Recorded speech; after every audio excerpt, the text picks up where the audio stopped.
हमारी आज की कहानी का शीर्षक है कृष्णा और गिरी गोवर्धन।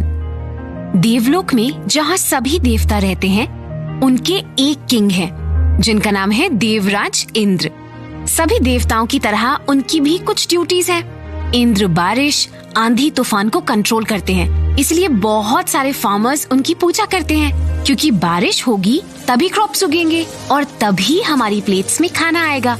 इसीलिए इंद्र के पास ये बहुत बड़ी पावर है, लेकिन वो अपनी पावर्स में इतने खो जाते थे कि ये भूल जाते थे कि देवताओं और भगवान का भी रिपोर्ट कार्ड बनता है। अच्छे काम करने पर A+ और गलत काम करने पर A- मिलता है। इस रिपोर्ट कार्ड को कर्मा कहते हैं और इंद्र तो सभी देवताओं के राजा थे, तो उनके ऊपर तो स्पेशल अटेंशन दी जाती थी। इंद्र जितनी जल्दी खुश हो जाते थे, उतनी जल्दी ही नाराज भी हो जाते थे। उन्हें लगता था वो ही सबसे ज्यादा सुपीरियर है और हमें कभी खुद को दूसरों से सुपीरियर नहीं समझना चाहिए, क्योंकि हम सब किसी न किसी तरह से स्पेशल हैं। बहुत समय पहले की बात है। वृंदावन गांव में लोग फार्मिंग करते थे, तो बारिश से उनका स्पेशल कनेक्शन था। कभी बारिश नहीं आती थी तो क्रॉप्स सूख जाती थी, इसलिए बारिश का आना उनके लिए बहुत इम्पोर्टेंट होता था, जिसके कारण इंद्रदेव वृंदावन के इम्पोर्टेंट गॉड थे। हर साल वहाँ के लोग इंद्रदेव की पूजा के लिए बहुत बड़ा सेलिब्रेशन रखते थे, जिससे खुश होकर इंद्रदेव वहाँ बारिश करते थे। और अगर कभी गांव में सूखा पड़ जाता था, बारिश नहीं होती थी, तो वहाँ के भी सभी लोग इंद्रदेव की पूजा करते थे और उनसे अपनी गलतियों की माफी मांगते थे और गांव में बारिश हो जाए इसकी रिक्वेस्ट करते थे। चलो तो अब आगे की कहानी सुनते हैं। एक साल वृंदावन में खूब बारिश हुई, हर तरफ ग्रीनरी थी, क्रॉप्स अच्छे से उगी, कहीं भी सूखा नहीं पड़ा। सभी गांव वालों ने गांव के हेड यानी कृष्णा के फादर नंदराज के साथ मिलकर गांव में इंद्रदेव के लिए एक बड़ा सा फेस्टिवल रखा, जिसमें वो उनकी पूजा करते हैं और उन्हें इतनी अच्छी बारिश करने के लिए थैंक यू कहते हैं। फेस्टिवल की तैयारी करने के लिए सभी गांव की सफाई करने लगे, फूलों की माला बनाने लगे, दिए जलने लगे।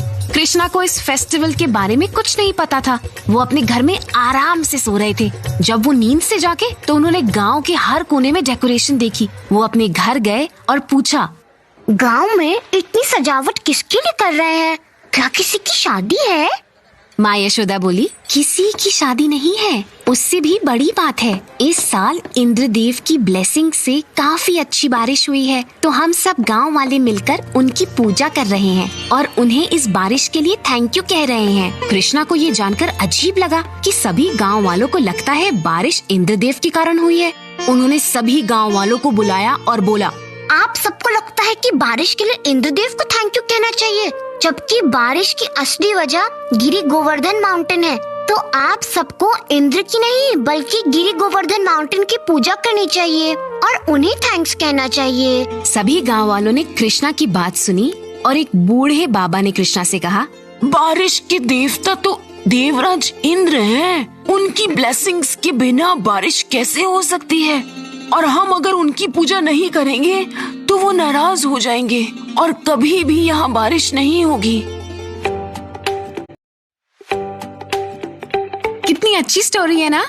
चलो आगे सुनते हैं कि क्या हुआ। कृष्णा ने सबकी बात सुनी और उन्हें समझाया। जब पानी से भरे क्लाउड्स गोवर्धन से गुजरते हैं तो गिरी गोवर्धन माउंटेन की हाइट के कारण ही वहाँ रुक जाते हैं। अगर वहाँ गिरी गोवर्धन माउंटेन नहीं होगा तो ये क्लाउड्स उड़कर दूसरी डायरेक्शन में चले जाएंगे और कभी बारिश नहीं होगी।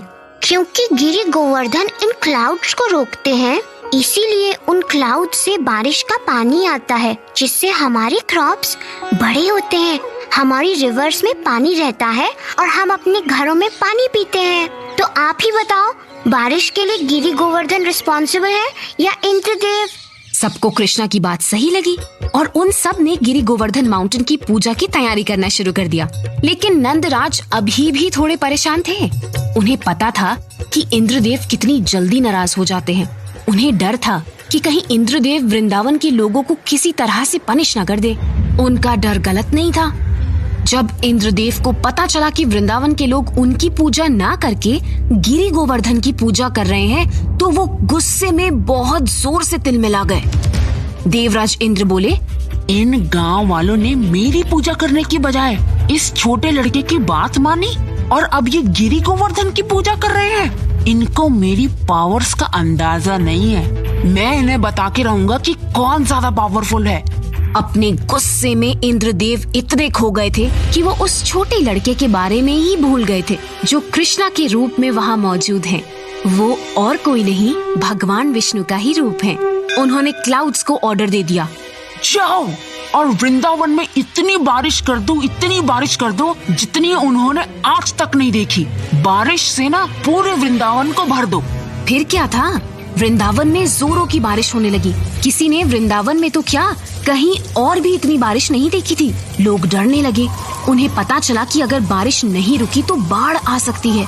ज्यादा बारिश के कारण जब बाढ़ आती है तो बड़े बड़े गांव भी उसमें डूब जाते हैं। सब लोग डर के कारण सोचने लगे कि क्या उन्होंने कृष्णा की बात मानकर कहीं इंद्रदेव को नाराज तो नहीं कर दिया। सब टेंशन में नंदराज के घर कृष्णा से हेल्प मांगने पहुँचे। कृष्णा को मालूम था कि देवराज इंद्र अपना गुस्सा गाँव वालों पर निकाल रहे हैं।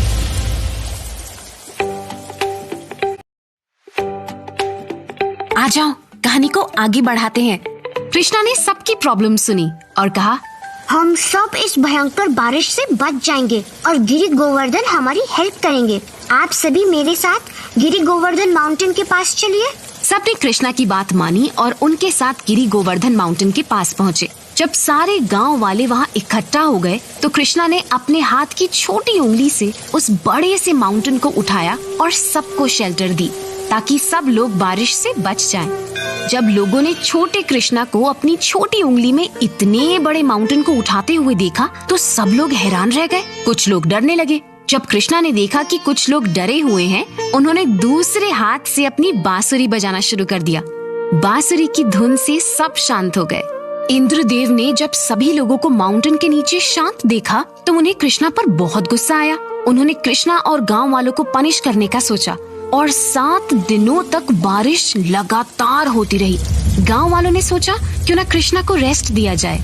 उन्होंने माउंटेन में स्टिक्स लगाए और एक बूढ़े काका कृष्णा से जाके बोले, कृष्णा, आप थक गए होंगे, अब आप थोड़ा रेस्ट कर ले। हमने बड़े बड़े स्टिक से माउंटेन बैलेंस कर लिया है। कृष्णा गांव वालों की इनोसेंस देख के मुस्कुराए और उन्होंने उनकी डिमांड मानी। लेकिन जैसे ही उन्होंने अपना हाथ गोवर्धन माउंटेन से हल्का सा हटाया, वैसे ही सारी स्टिक्स टूट गई। गांव वाले डर गए, लेकिन कृष्णा ने तुरंत ही अपनी उंगली से माउंटेन को बैलेंस किया। जब इंद्रदेव ने ये देखा तो उन्हें रियलाइज हुआ कि वो छोटा बच्चा और कोई नहीं बल्कि भगवान विष्णु का ही अवतार है, कृष्णा। उन्होंने क्लाउड्स को ऑर्डर दिया कि बारिश रोक दो। वो अपने हाथी ऐरावत में बैठकर स्वर्ग से नीचे धरती में आए और उन्होंने कृष्णा के सामने सिर झुका के अपने गलत बिहेवियर के लिए उनसे माफी मांगी। कृष्णा ने उन्हें माफ किया। सभी लोग अपने अपने घर आ गए। वो सब कृष्णा को बहुत सालों से जानते थे, लेकिन कभी किसी ने ऐसा कुछ एक्सपीरियंस नहीं किया था। उन्हें पता चला कि वो किसी नॉर्मल बच्चे के बीच नहीं बल्कि खुद भगवान के साथ रह रहे हैं।